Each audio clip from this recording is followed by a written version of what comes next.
All right, I am here with Kevin Vallier. Kevin, would you like to say a few words just to introduce yourself? Well, so hi to everybody in the audience. I'm Kevin Vallier. I'm a professor of philosophy here at the University of Toledo with the Institute of American Constitutional Thought and Leadership. Um, I kind of hail from two philosophical communities. The one is kind of like the broadly like analytic theist and Christian philosophical community, as well as kind of the more classical liberal community of people that work in like philosophy, politics, economics, political philosophy. And so a lot of my work is at the intersection of philosophy and theology or philosophy and in economics. So I do a lot of work in political economy. I do a lot of work in political theology. I'm just interested in a whole host and tangle of questions about particularly the relationship between religion and politics and every way that you could think about the relationship between religion and politics.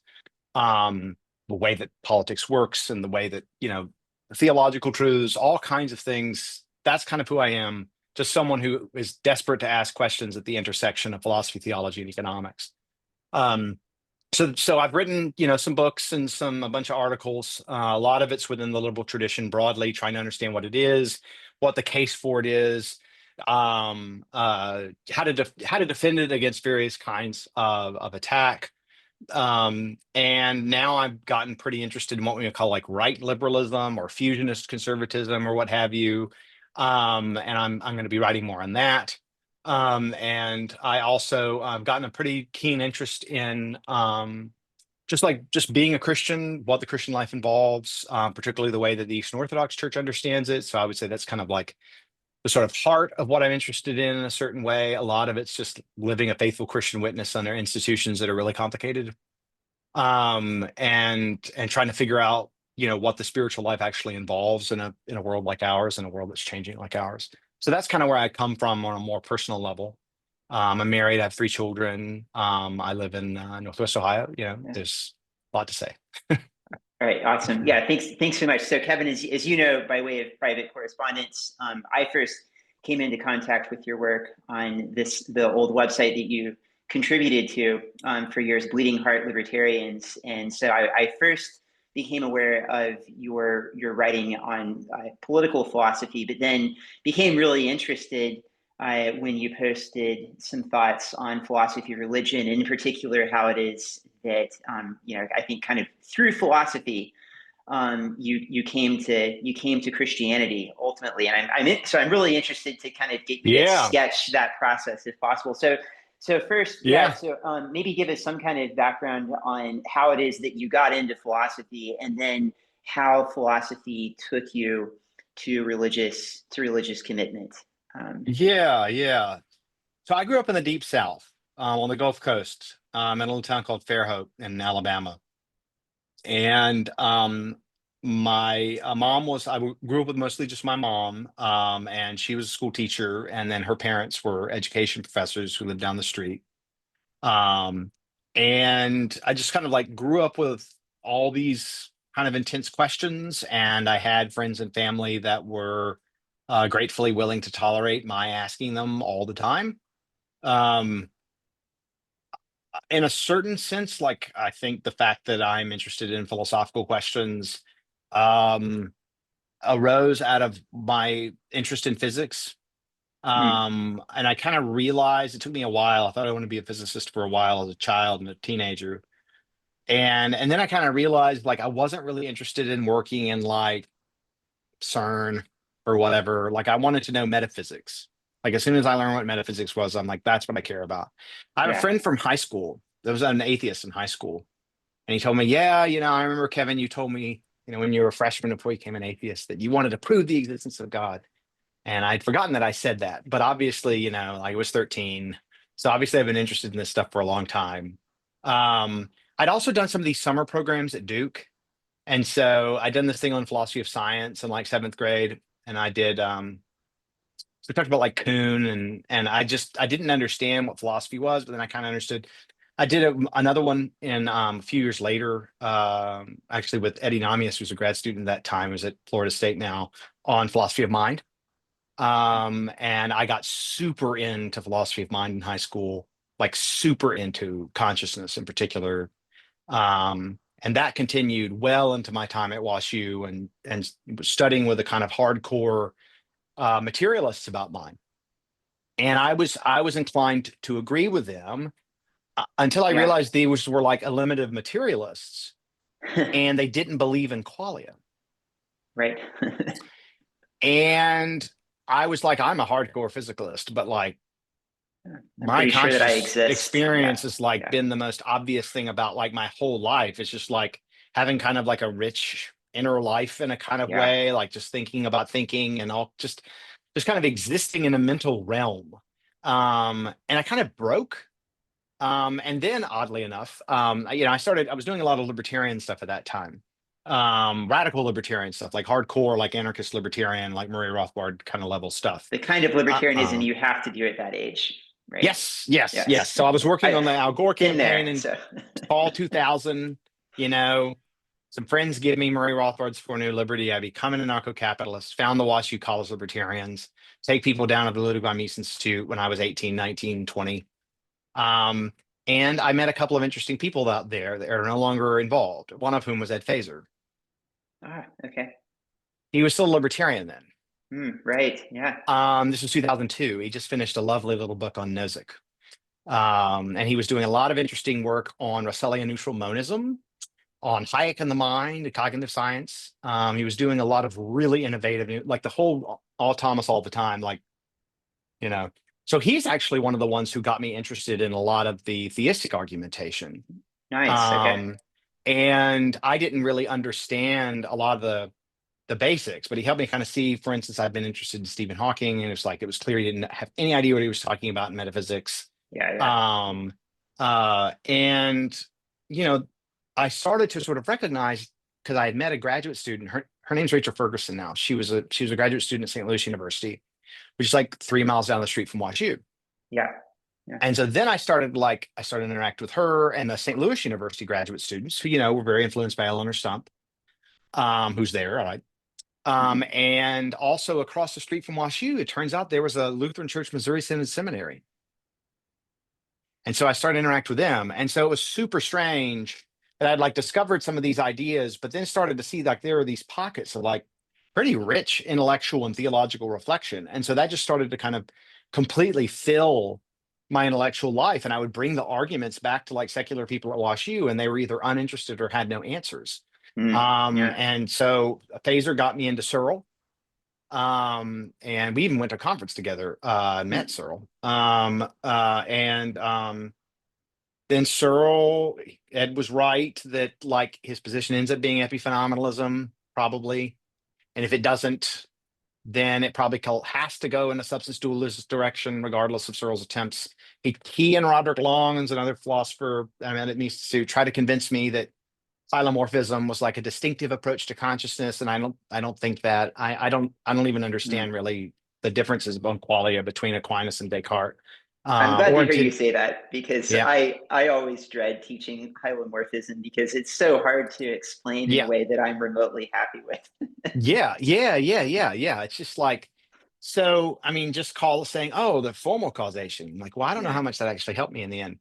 So I was interested in that clutch of questions in philosophy, and I get to WashU, but I kind of broke. And the first big break of my atheism was breaking out of physicalism, Mhm. and realizing that like dualism was not crazy. It was not a failure. You know, Phaser had pointed to this this old Bill Lycan paper about like how reasonable substance dualism is. That was like formative. I started to read some of the more advanced books and stuff, decided I might want to do that in graduate school. I was also doing philosophy and cognitive science and economics at WashU. And so I was super interested in political economy. I wanted to do political philosophy that was informed by like the social sciences. Mhm. Applied to grad school, kept interacting with a slew of people, was there for a year before I got into Arizona. So I spent a lot of time with like the sort of Eleanor Stump students and so on.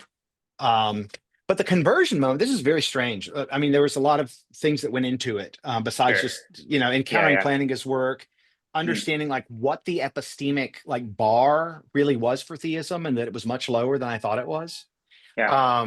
And also Richard Swinburne visited in 2004, and I was in a reading group with him and Jim Stone and some other philosophers on Chalmers's conscious mind. And that was enough to get me like full on substitualist. And the funny thing was, my last prayer when I stopped being a Christian, I was 14, was like, well, God, if you want me back, you can give me a reason. I'm like, oh, God has placed like maybe one of the greatest Christian philosophers in the history of the British Isles right in my life down the street. That feels like an answer to prayer. And I was just surrounded by this incredibly rich intellectual community. And so, in 2003, I returned to the church. But the community in St. Louis was very theologically rich, tons of seminaries at that time. And so people wanted to argue about theology between the denominations a lot, Right. Right. especially the SLU grad students, Uh-huh. because about half Protestant, half Catholic. And I ended up deciding the Missouri Synod kind of split the difference, because you had the sacramental theology that's a lot like Catholicism, and then the stress on the scripture, the Protestant tradition, seemed to me the best of both worlds. I was pro-life, so I didn't feel like I could join the more liberal Lutherans Hmm. for theological reasons, regardless of what you think about the policy. I just think Hmm. like if you're a Christian church and you're not like strongly ethically opposed to abortion, you might as well be an Arian or something Yeah. on that Yeah. issue. Yeah. Like I am not someone who So. think like I'm not someone who thinks that churches shouldn't necessarily get political, like it's not their expertise, but their Hmm. ethical teachings like that's a big deal. Yeah. um Right. Right. so Right. yeah, And when so those that's kind of the deviate story. radically from tradition, that seems like Yes. it's some kind of a red flag. Yeah.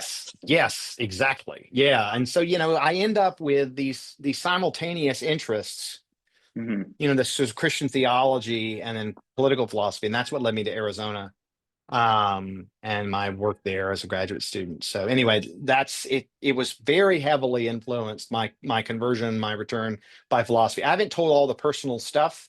Sure. But Sure. Yeah. but just so people know, like there is a lot of personal stuff, Yeah. Yeah. but there are also just like manifest philosophical element coming to understand the rationality of theistic belief. That was huge.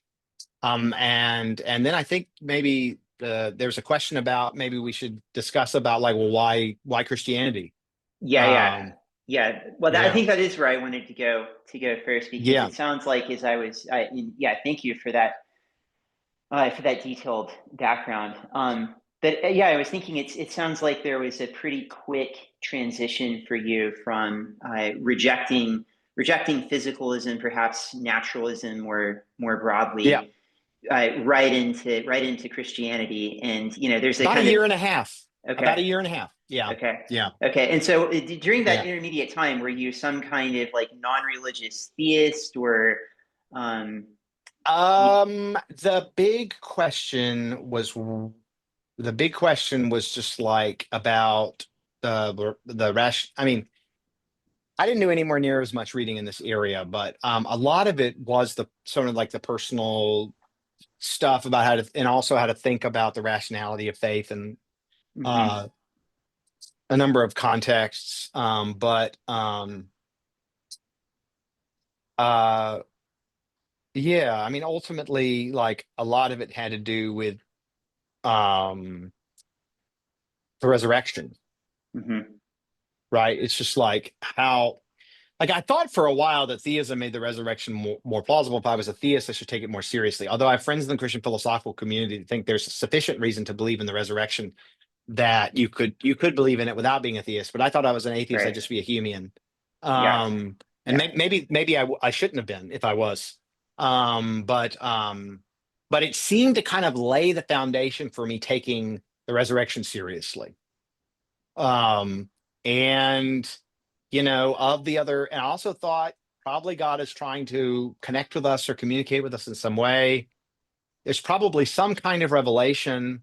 And I just thought, look, I mean, Islam just seemed to like be really implausible in a lot of ways, like in Hmm. fate, um, uh, pure divine command, Yeah. and just really implausible stuff about Jesus that just didn't see. I mean, I know we see weirder things in a certain way, but at least when the ground facts from where we get crazy from seemed right. And so, with my Jewish friends, it's like a lot of them, a lot of Jewish friends at WashU, they kind of didn't want to talk about Jesus. Like it wasn't like Yeah. a conversation that was like a good conversation to have.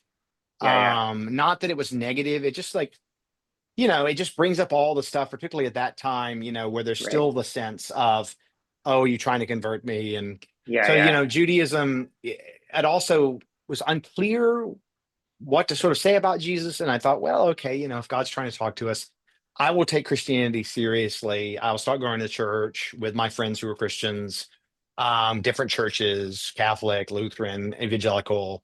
Um, and eventually I just decided uh, to make the shift. And so there was a way in which a lot of that middle period was a little Pascalian. I mean, I wasn't trying to reason my way into belief exactly, but I was trying to open myself to it. Um, So so yeah, yeah. So would you say you find something kind of implausible about the sort of world picture where God exists, but there's no true religion, perhaps because you think it's just very probable that if God exists, yeah, God's going to want to set up some sort of system that allows us to sort it of was get in touch or something. so one of Eleanor's students, Father James Uh-huh. Brent, still at the Dominican House of Studies, is a really good philosopher. He was super into Alistair McIntyre at the time. And his arguments were basically like, you can't assess the truth of the tradition unless you're in it. I'm no longer sure that's true, but I thought it seemed really plausible at the time. I believe that I might know, right?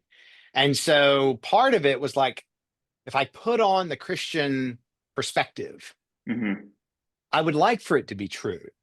And maybe if I put it on and I check and see if I learned something I didn't know before, and then I just take it off again if it doesn't work.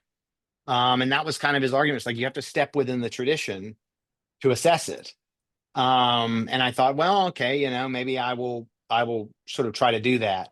So it wasn't like the same kind of, it's not like Bill Craig or did not play a big role, for instance. A Hmm. lot of it was really was this kind of like McIntyrean idea that like once theism is true and God's trying to communicate, you cannot fully understand or evaluate the revelation unless you're involved in the institution and the practices. Um, uh, so it was like a decision to assess, and then it Hmm. stuck.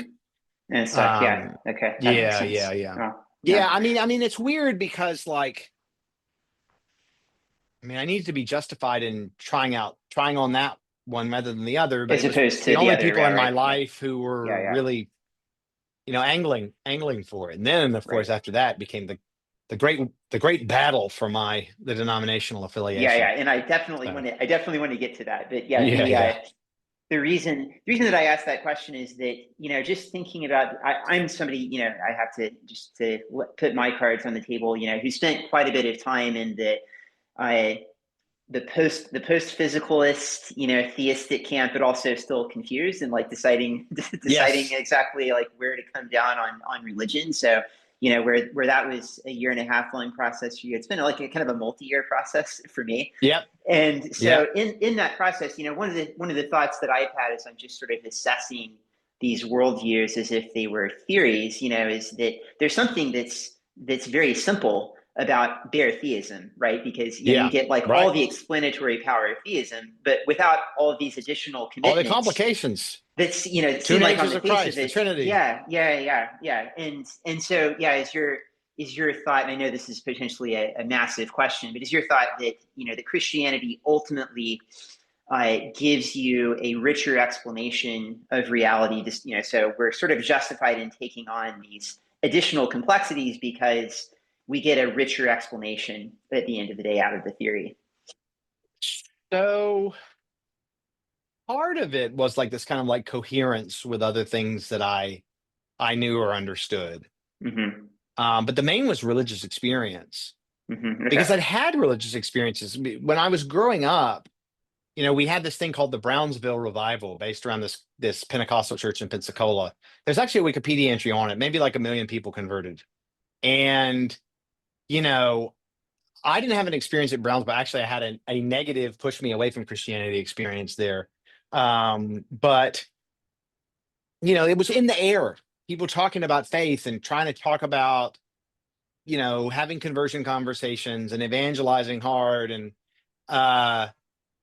just in that process, there were moments where I just sort of felt like I knew God's presence. And Yeah. when I left theism, I was like, well, maybe I was confused about that, but I have to like follow the argument.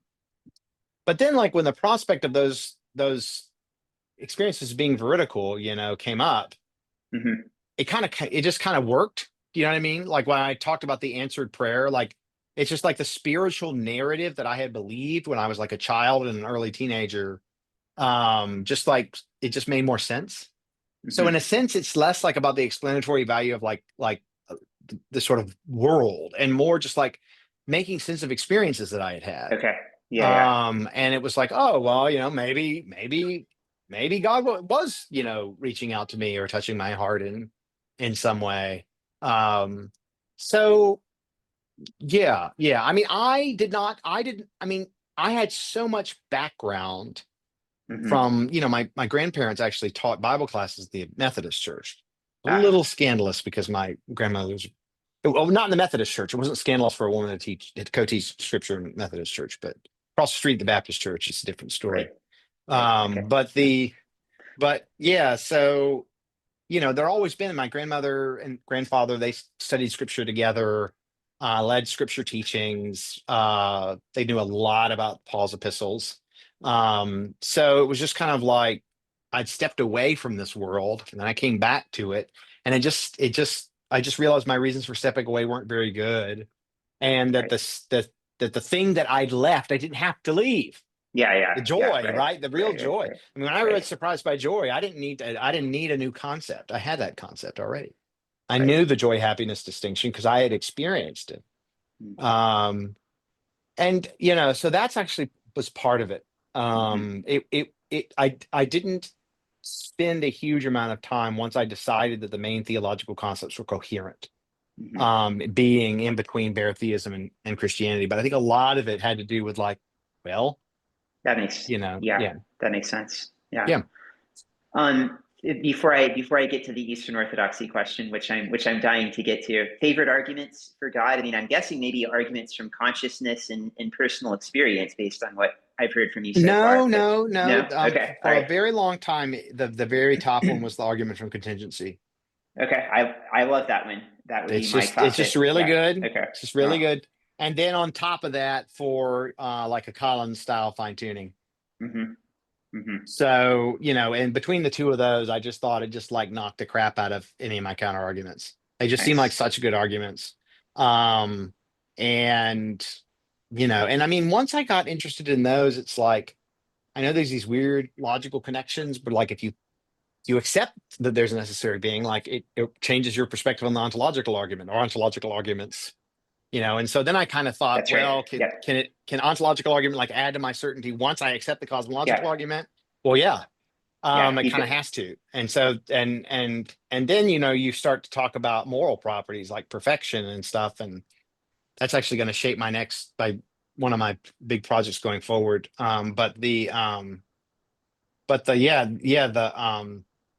Yeah, argument from contingency, like a cosmological level fine tuning argument, and then what the rest of the arguments kind of add on top of it. But it's for me rationally, it's just gravy. We're on the same page there. Yeah, it's Yeah. actually I love the ontological argument. I know it's it's out of favor, I think, in contemporary philosophy of religion, but it's the argument that was always in the back of my mind that Ah, yeah, and so I think I like it. I think it works actually. But yeah, the classical arguments, I think it's the contingency argument that is the best combination of both being strong and persuasive. And yes. then yeah, Yep. and then the fine tuning argument is the best of the non classical arguments. If you're just trying to communicate with Yeah. somebody who doesn't have robust metaphysical categories, I think that's the most persuasive one for sure. And Collins I is also terrific. think, Yeah, yeah. yes, he's so underrated. It is ridiculous. You actually you co-edited a book With Josh. with our mutual friend Josh Rasmussen, actually Yeah, responding to the New yeah, Atheists, right? So yeah. I'll link to that in the description for sure. Yeah, but the problem is then they kind of destroyed themselves. Or well, I guess actually I think their left ate the movement. Yeah. So, Yeah. that's Yeah. another That's thing to right. comment on another time. But basically, like, it came out at the wrong time. Like, we were Yep. trying to engage them when they were done I see. engaging. Yeah. So yes, but that was cool. But yeah, no, Josh is an amazing human being. So Yeah. Yeah. Great. Great. He's a great mind.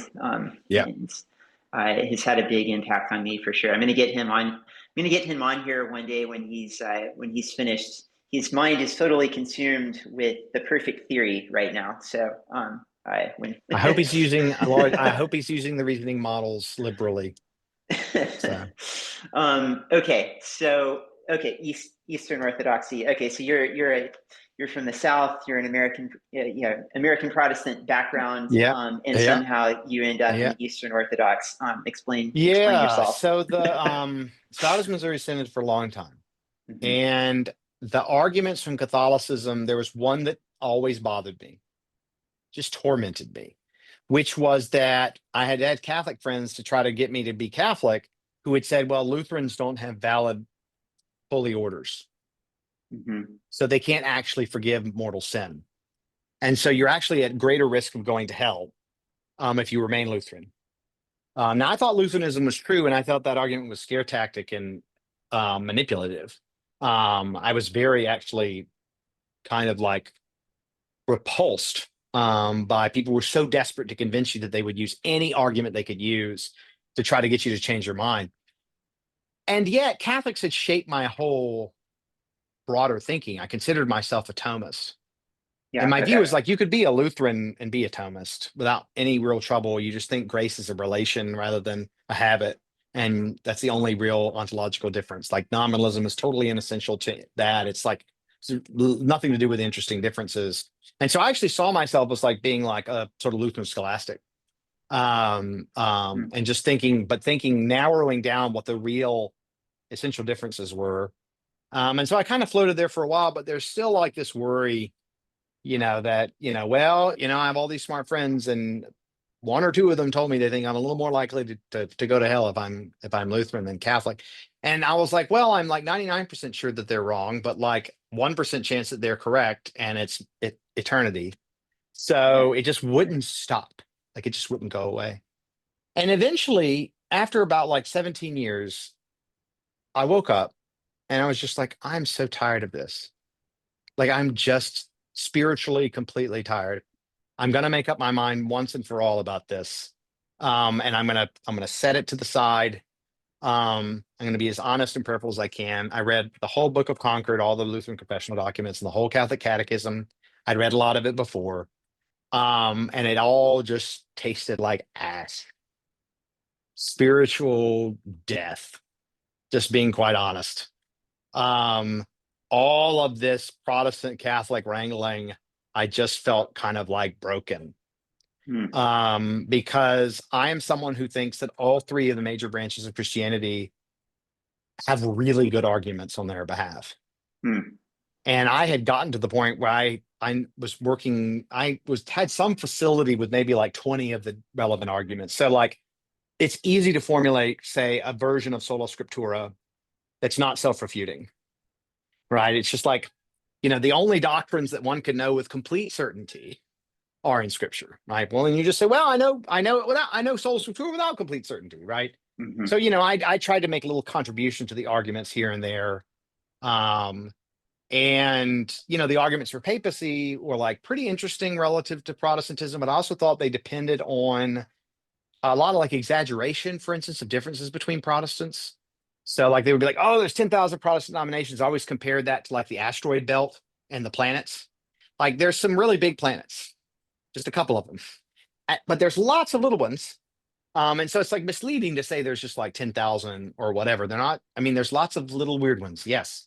So there were a lot of arguments that seem, or like the problem of private judgment, kind of Newman arguments, like, well, I thought ultimately, yeah, you have to make a private judgment to get into the Catholicism, but I also thought like Protestants aren't actually engaged in private judgment. It's just like more fallibilistic public Hmm. judgment in a lot of ways. If you're Lutheran anyway, and you're taking the fathers seriously and stuff. So I've been through all of that business, just Hmm. like all of it for years, just going back and forth. And I don't know. I just my friend Craig Warnke had become Orthodox, and he had said, check out the Orthodox Church, go to liturgy, and I did, and I could see Christ again in the liturgy. Hmm. And you know, I entered then a process of about 2 years, which I wish you'd been my Facebook friend at this time, because I had a bunch of Christian philosophers and people who were interested in this stuff on a private Facebook list. And I developed and deployed arguments to that private Facebook group. I have a whole book of stuff written where I worked through all of these different arguments in detail. And so I spent about 2 years thinking about that. I was still going to Orthodox liturgy, but I thought, well, I've given the others a shot, right? So I'll see what they've got to offer. And the really weird thing about Orthodoxy is like I've been interested in it because for spiritual reasons, because of I see it as like the apex of the Dallas Willard path. Even though he never Hmm. became Orthodox, he never really engaged them. But it just turned out that like a lot of the Orthodox monastics had been saying like for many centuries exactly what like Dallas Willard and Richard Foster had been saying.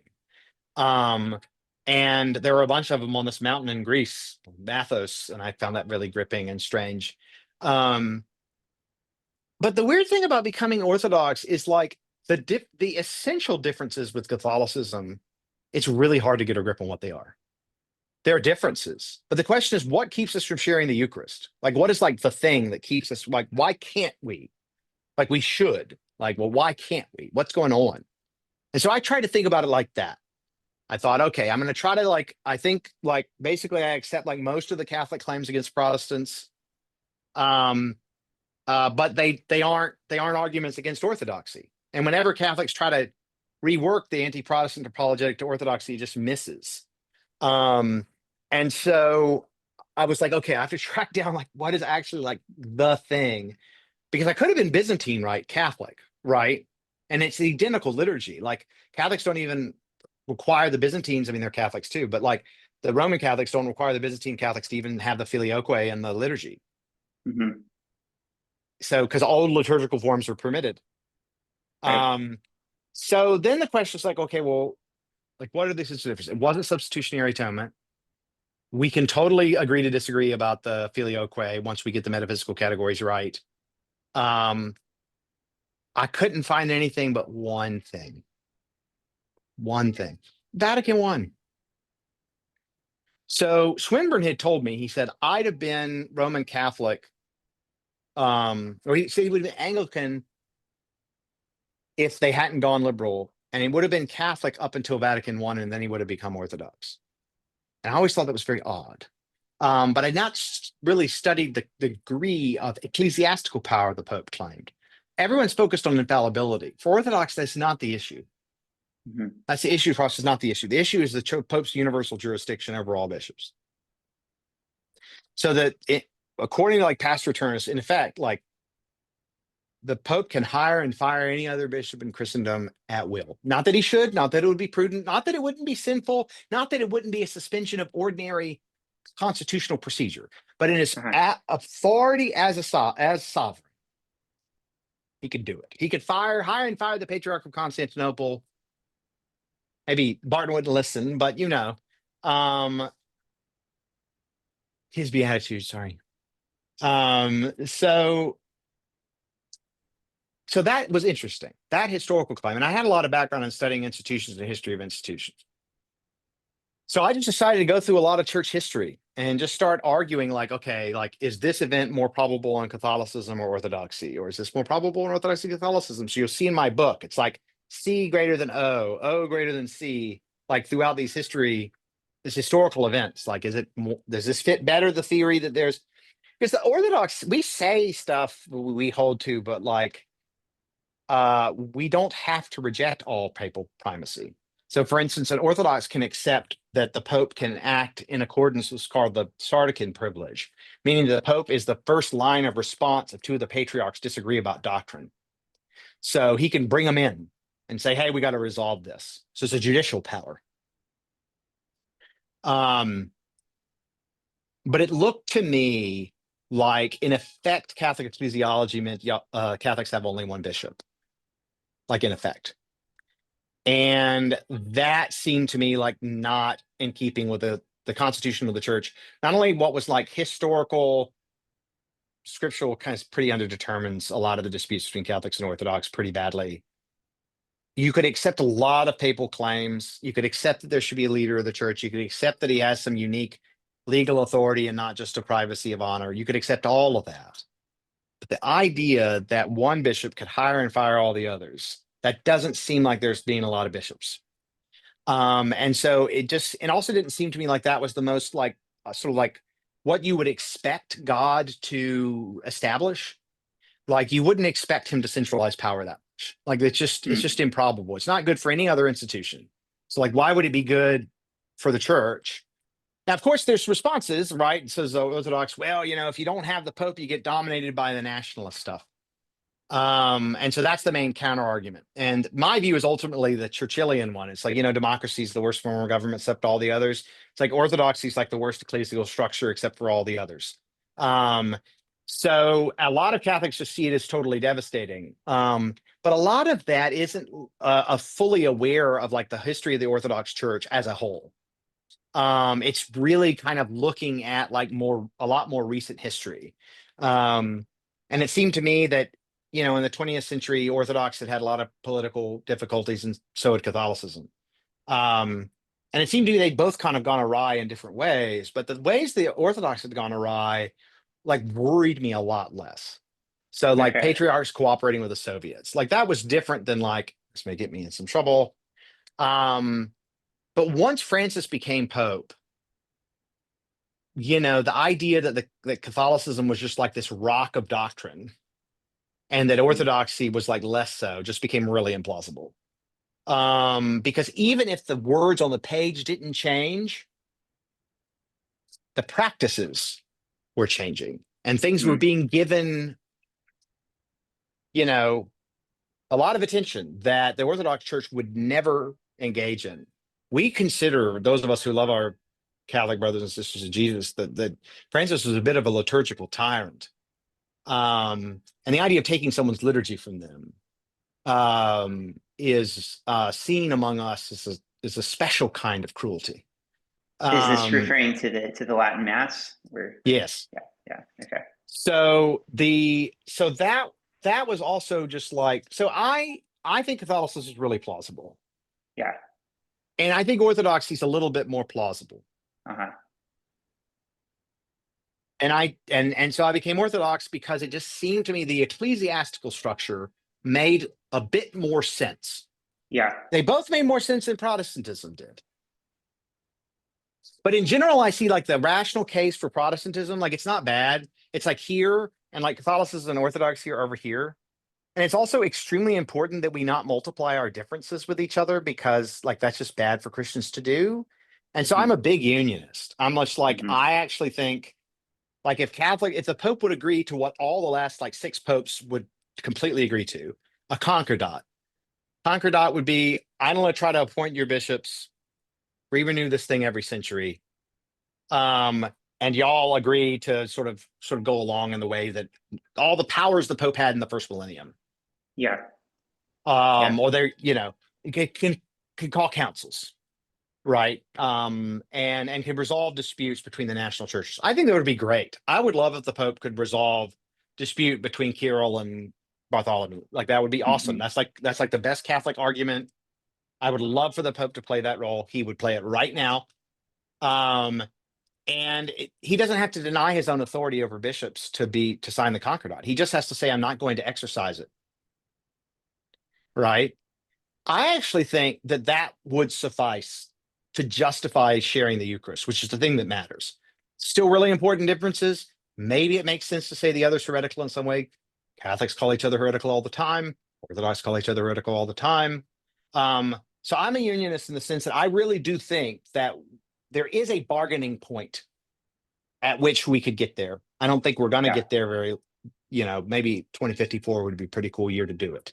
But my people, we just have to recover from the fact that the Soviets, and the Turks, I mean, just completely destroyed so many of our institutions. I think it'd take a century for us to kind of get our institutional identity back. Hopefully getting to the point where random people on the internet can't represent orthodoxy to people.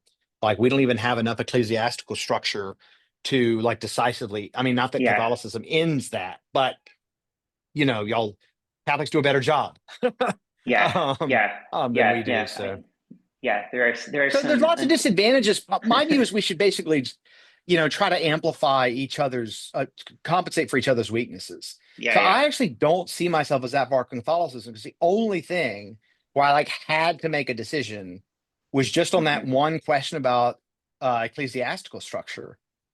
And that was the only thing I could figure out. So like the whole intellectual case for orthodoxy, it's not like Protestant system versus Catholic system. Like that's not what it Mhm. is, right? It's like the differences are so small. Mhm. And it's like, oh, we don't like Aquinas. Well, I read a book on the Byzantine reception of Aquinas, and a lot of them are pretty positive. It's like, oh, we don't like substitutionary atonement. Actually, it was fine. And so, it was just like I kept sorting through differences, and they were just like not the ones that should keep us apart. And I don't anyway. So like in many ways, I sort of became closer to Catholicism than I was before. But just the Orthodox stress on liturgy and theological, like spiritual development, was something that Catholics have in boat, by the boatload Yeah. historically, but have kind of lost. And not always, not everywhere, but being able to talk to like an Orthodox monk about prayer practices for hours, it's just like that's really cool. Like just there being all these little books on prayer and all this know-how, you know, and you can find it in Catholicism. It's just doesn't draw very much attention to it. Whereas in Not Orthodoxy, as we're a central. monk-led Yeah. church. We're a monk-led church. It's our priests, our priest community, our bishops don't. They're usually monastics. So, it was the kind of church that offered the spiritual development that I wanted. And all that nationalist stuff, I've never seen it at the parish level. Okay. I've barely seen orthobroism at the parish level.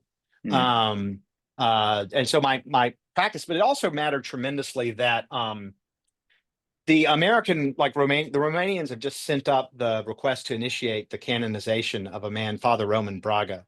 He's a Romanian monk who founded a monastery in Michigan. It's the one I go to. And being near a person that he died in 2013, who like everyone I met in Orthodoxy who met him, they were like, yes, he's a saint. Yes, he radiated joy and love. Like, yeah, it'll be 50 years before he's canonized. We say glorified sometimes. So also that had a lot to do with it, like just Yeah. meeting and being near holy people. Not that Catholicism doesn't have it. Like I said, they're not evidentially that far apart.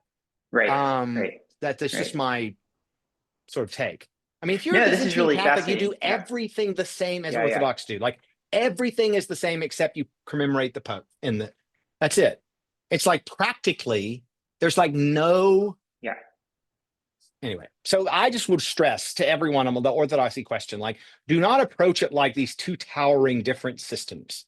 Like that's just not all of my experience, everything I read, like that's just like not what it is. Orthodox will sometimes make more differences than Catholics will, and I think my people, I think sometimes we do say that there are differences that are essential that aren't essential differences. Mhm. But I just don't think. I mean, Protestantism is pretty different. Mhm. But Orthodoxy and Catholicism is just like they're just not that different. Like the West has theosis, it just gets sublimated. Like it's just not that different. And That seems so right. That seems right to me. yeah, Yeah, I see a lot of similarity, and so I again, yeah, cards on the table. I'm about as Catholic as you can be without being an OSHA.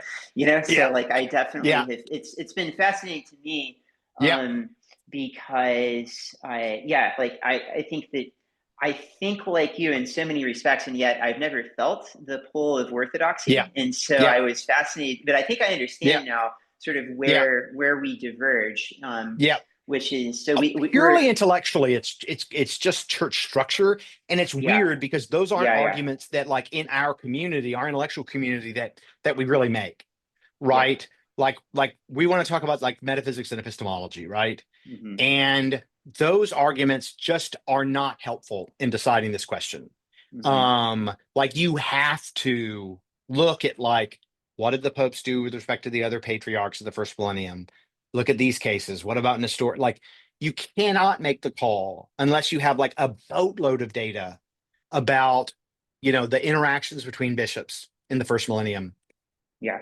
I just think I've even thought about a way to set up the whole method where like you lay out the desiderata for the dispute, but I think scripture just underdetermines it. I mean, scripture does not imply Vatican I. It's like you can, and so scripture underdetermines it.